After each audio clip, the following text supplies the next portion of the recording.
Hey y'all, Jen and Adam here, and today we're going to give you all some advice on buying your dream farm. We've seen a lot of feedback recently on questions asking how it is we bought the farm we bought. So we wanted to share some of the tips that we looked for when we went to purchase this property and some additional considerations you should think about as you're looking for your very own dream property.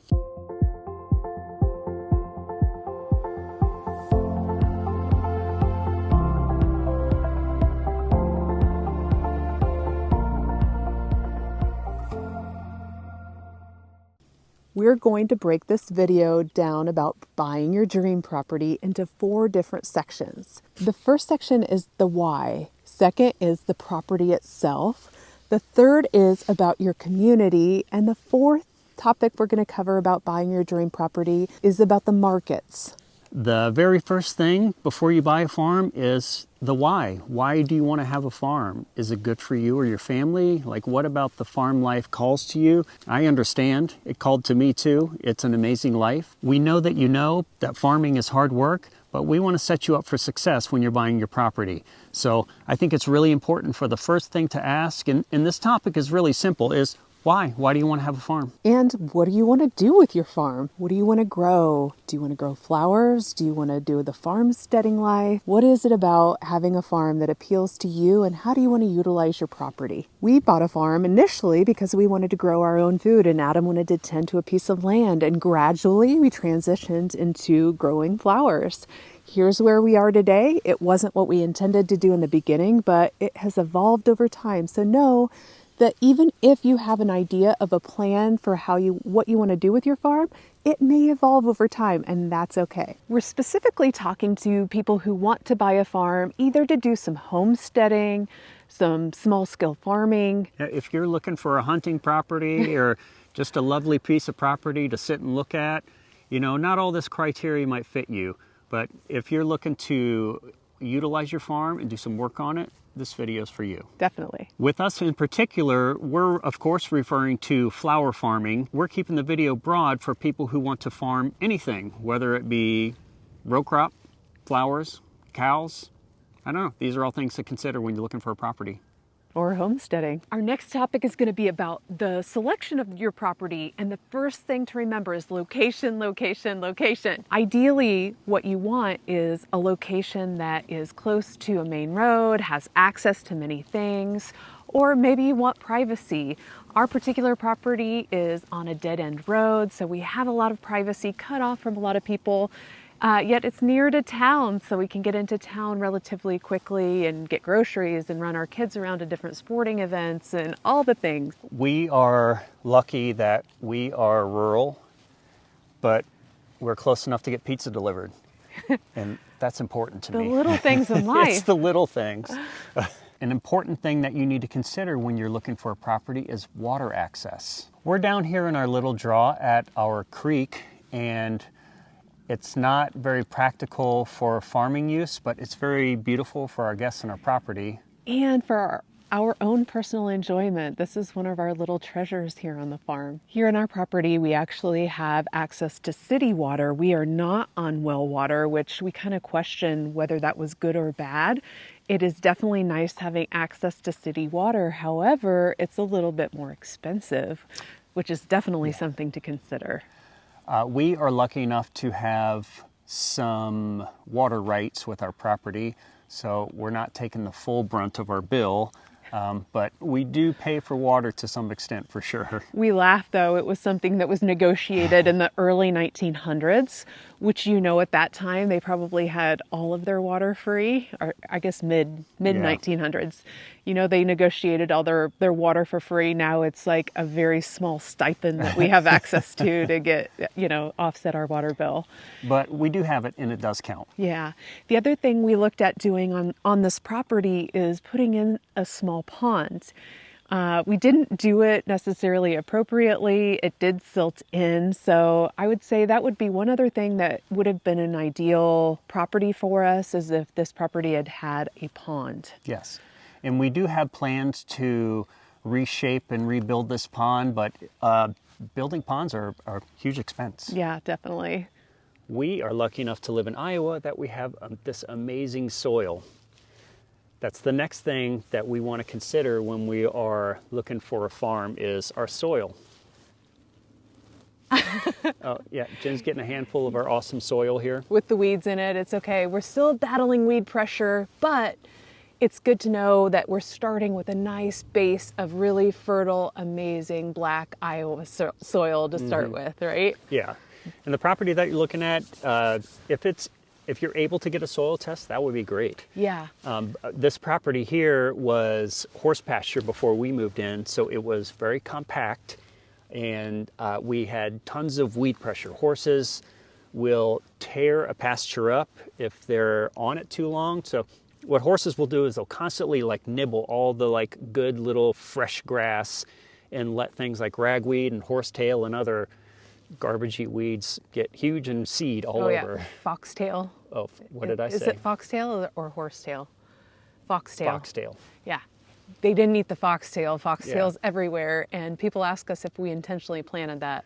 No, unfortunately, we did not. It just comes up everywhere. Yeah, foxtail. Horsetail is that weird weed that just like sticks straight up. The green thing in the ditches that likes a lot of water. Yeah, one of those kind of wetland weeds. Yeah, but look for really great soil conditions if you have them.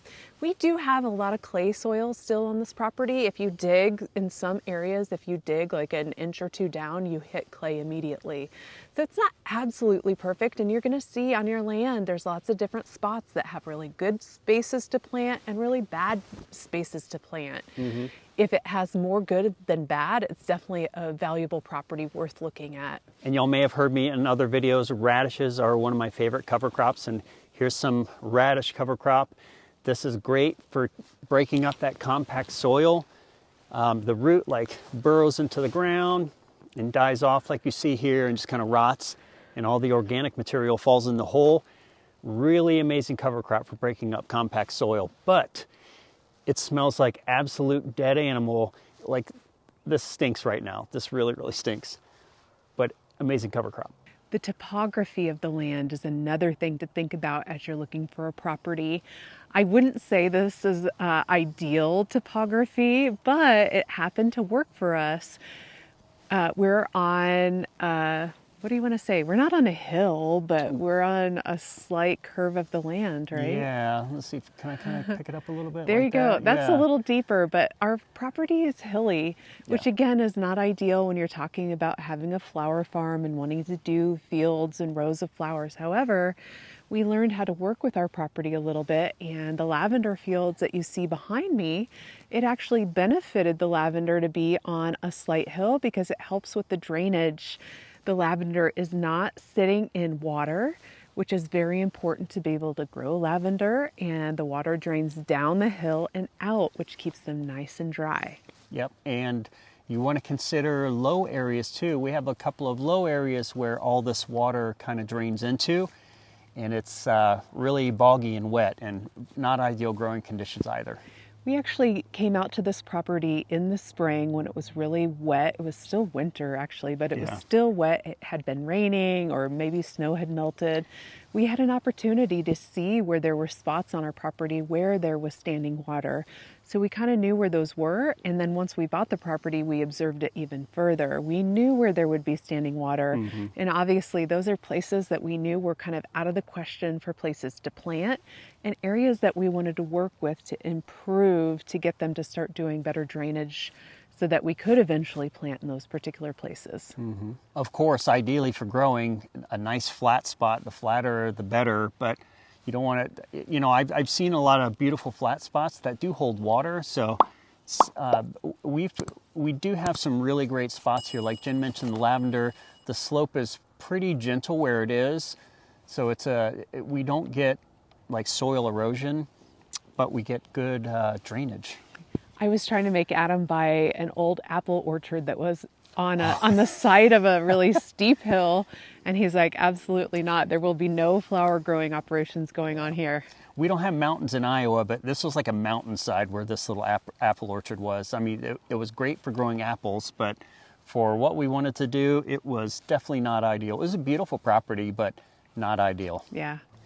In addition to the topography, you want to consider your sun requirements. A lot of properties that we looked at had mostly trees. They were very forested, which also would have been difficult for what we wanted to do as far as growing. Most flowers require full sun, so having a property that has a lot of full sun was very ideal for us, so that's what we have here. And lastly, for this little bit, you want to think of your length of season. If you are in zone 1 up in the Arctic, you're probably going to have a super short growing season as opposed to zone 8, 9, or 10 way down south. That's assuming that you're looking across country and not in your current geographic area. Yeah. And along that same thread, if you can find a property that also has some evergreen trees on it, that's even better, especially if you're looking to do a flower farm. You can grow flowers during the height of your season, and then you have fresh evergreens to pull from and use for wreath making or making swags, all of the holiday things. That really provides a lot of season extension on the property that you're looking to grow on. Another feature to consider on your property is buildings. Really great outbuildings. Yeah. And this one actually, this barn behind us was not a great outbuilding. When we first saw it, I told Adam, I said, when we move in there, we're going to knock that thing down and build a better barn. Yeah. But this barn has been one of the most useful barns on the property. It's original to the property from 1900. But it's been Frankenstein together throughout the years, and it's a little wonky in there, but so functional. This barn, we continue to do work on, and Frankenstein, we're always working on it. But right now, it's functioning as our lavender distillery, and it's working perfect for that. It's wonderful. Not only do we use this barn as our distillery, back in the day, before it became our distillery, we actually used it as our chicken coop and a place to hold our pig Mildred, Our cows. and our 2 little ponies. So it was an amazing barn specifically for farm animals that we kept. Since we've expanded our growing operation, we no longer do animals, but you can see how functional this barn has been over time.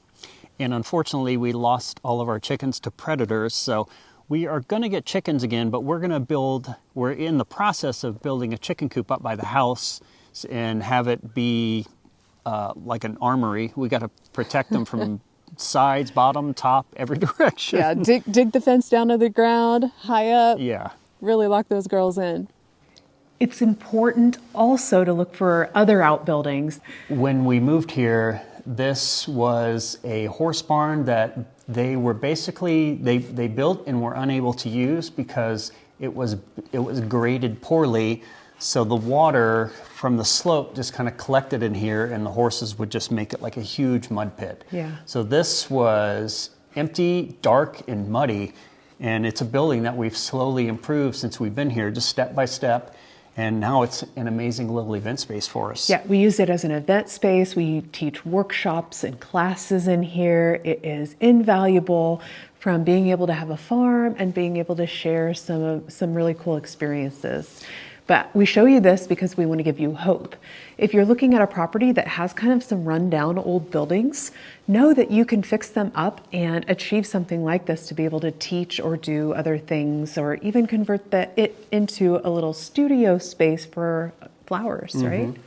And the main point of us talking about buildings is being able to have places to store equipment, to get stuff. It's just nice to have structures, covered structures, because you just end up accumulating things when you have a farm. Absolutely. And it's nice to kind of tuck them away sometimes out of sight too, when you're talking about some of the implements and stuff like that. Yeah. Put it away, put it to the side, put it out of sight. Yeah. We like to keep our farm nice and pretty, so we love having little areas to hide some of our farm junk. There's always going to be an ugly area of the farm, but we try and hide it behind stuff. It doesn't exist. I don't know what he's talking about. This is our little flower cottage that we added to the property after we moved in. We use this to sell flowers out of for contactless pickup. We use it as an art studio in the winter. There are a myriad of different uses that we utilize this building for, and it's so adorable as a backdrop for photos. And it was definitely a great addition to the property. Although not a requirement for structures on a property, it's good to look at a property that potentially has a greenhouse on it if you can. Or the space to put a greenhouse. Yeah, we added these after the fact. However, if we could have found a property that already had something like this in place, that would have been an ideal situation for us starting a flower farm. The next topic we're going to cover is community. And I suppose involved in this would be zoning. We are zoned ag, which is really nice because we're zoned like a farm. But this is absolutely one of the things you should consider, because if you have an HOA, you're probably pretty limited on what you can do with your property. Yeah, and also if you're in the middle of the city, sometimes the residential, there are special requirements, and it varies from state to city to neighborhood within a community on how those rules vary. So we recommend you reach out to your local zoning commission to figure out which rules apply to you and what you will be able to do with the land that you're purchasing. Here on our property in central Iowa, we went to our local zoning council and discussed with them. They look at our property as land to use. And we're zoned ag because most of the property that we have here is used for growing, and that's how we get to keep our ag status, which we want. There's a lot of flexibility with having an ag zoned property, and for us that's a great fit. For you, you may be looking to be zoned commercial. For us, that was not in what we are looking for. We want to be zoned ag. We like the freedom that we have with being able to grow the flowers that we grow here on our property. The next community thing you want to consider is your neighbors. What are your neighbors like around you? What's the land like around you? Is there a pig lot nearby that's going to stink you up? Let's not. You don't want to get stunk out of your new farm. We actually have a chicken farm?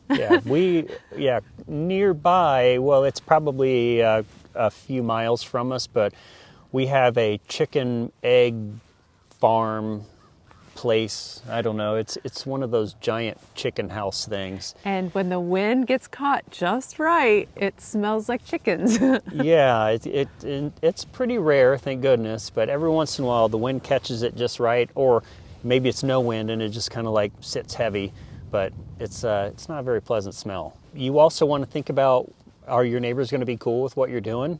If you're in a more populated area or you're more visible to your neighbors, you know, like we'll go back to that HOA thing. There are a lot of different HOAs that have multiple acres for each property. But yeah, it's just something to consider. Like, yeah, you know. Well, I think about that other large there's another flower farmer that we've talked to, and she is in a residential neighborhood. I think it was one of those where it grew up around her, but she literally has to keep her farm looking neat as a pin because she's in a residential neighborhood and she has neighbors all around her. So another thing to consider for us, we want to make sure, and I'm sure our neighbors probably aren't totally cool with it, but then they weren't expecting it, but we have a lot of high traffic volume that comes out here. Luckily, our neighbors are absolutely wonderful. They actually don't have a problem with it, but you know, it's something that we didn't think of when we first purchased this property, and it's probably a little bit intense for our neighbors that are close to get a lot of this traffic down the road that they've never had previously. That's a really good point I didn't think of until Jen just said it now. Yep, but you know, unintended. We didn't intend to have people out to our property to visit and come out here, but it is something that we gradually transitioned to. We've been on our property for 10 years, and this is something new that we've started to encourage, and definitely a heightened traffic pattern coming down our little single lane road here. Mm-hmm. I'd say that's another thing to look at is we do have a single lane driveway coming down to our property. We do have a lot of events and people coming out to the farm, and there has to be a lot of two-way traffic, and yeah, I'd say it's like a road in Ireland. You have to stop and let somebody go. You have to yield to oncoming traffic. Mm-hmm. And the last thing we want to talk about as far as community is, what is your community like? Are they very farmer friendly? Are they not very farmer friendly? That's one of the things you want to consider. Luckily, we're in an agricultural community, and a lot of our community is very friendly to agriculture. Being in Iowa, central Iowa specifically, most people in the state of Iowa are very ag-centric. So that was very helpful for us in our flower farming endeavor. The last topic we're going to cover is markets. And this is kind of an all-encompassing topic on where you're going to take everything you produce from your farm and sell it. The first thing we want you to consider as you're looking to select a property and specifically growing things to sell is your proximity to an urban area. We know some farmers who bought a property really far away from urban areas and near small towns, and they're kind of like, whoa, who am I going to sell my product to? Yeah. And it felt like a little bit of an afterthought. So it's definitely something to consider up front when you're looking for a property to buy. And you can certainly transport your goods into an urban area. You just have to keep in mind that you're going to spend a little bit extra delivery time both there and back to be able to do something like that. As long as you accept that, that's totally fine, but just something to think about. We're about 30, 45 minutes from a major populated city from our main farmers market, and that's absolutely doable for us. That's not a big deal at all. And you really want to consider the population of the town you're living with if that happens to be your market. If you move to a small town, your market may be a little bit limited, but you can certainly achieve success. It just might be on a little bit of a smaller scale. However, it's a nice entry into the marketplace to see how your products do and if you're able to sell the things that you grow on your property. And the very last thing that we'll talk about for markets is market saturation. How many people are doing what you want to do around you? You know, if you're moving to a farm that you want to, say, grow cabbage, and there's 50 other cabbage growers around you, it might be a little bit tough to find a market for where you are. Try to find an area for your farm that there aren't a lot of farmers doing what it is exactly what you're doing. Really make yourself unique in what you're doing and don't move into a saturated marketplace. So just something to consider as you're looking at your property.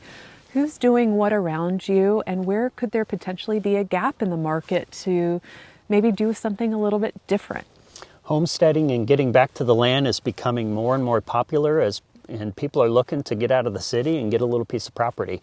So it's definitely a consideration when you're looking for a farm. Yeah. The final thought we want to leave you with is it's great to select a property for all the things included with what we covered today, but ultimately, I mean, we have this beautiful slice of heaven around us, and it's not always about business, and growing and selling all the things. It's also great to select a property that really speaks to you and makes you feel like you have something special and fulfills you. And that's really what we have here. So don't make it all completely about business.